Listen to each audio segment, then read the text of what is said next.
Барлықтарыңызға сәлем, арнамызға қош келдіңіздер.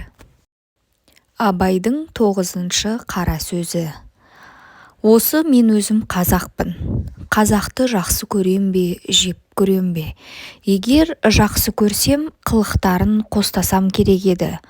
Уә әрнешік бойларынан адам жақсы көрерлік, көңілге тиянақ қыларлық бір нәрсе тапсам керек еді. Соны не үміт үзбестікке, не онысы болмаса, мұнысы бар ғой деп, көңілге қуат қылуға жаратсам керек еді. Ондайым жоқ. Егер жек көрсем, сөйлеспесем, мәжілістес сырлас кеңестес болмасам керек еді. Тобына бармай, не қылды, не болды демей жату керек еді. Ол мүмкін болмаса, бұлардың ортасынан көшіп кету керек еді. Бұларды жөндеймін деуге жөнделер, үйренер деген үмітім де жоқ. Бұлардың бірі де жоқ. Бұл қалай? Бұл айтқанның бірін тұтпай болмас еді. Мен өзім тірі болсам да, анық тіріде емеспін.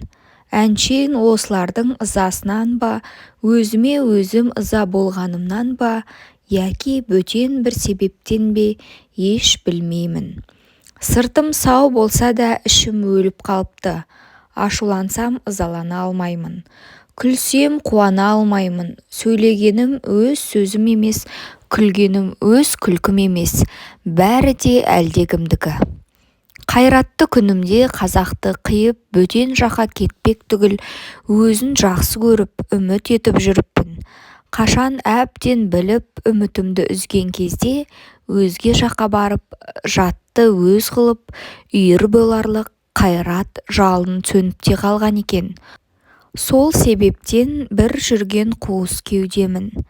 Тегінде ойлаймын, бұда жақсы, өлер кезде әттеген-ай, сондай қызықтарым қалды-ау деп қайғылы болмай, алдыңғы тілеу болмаса, артқа алаң болмай өлуге.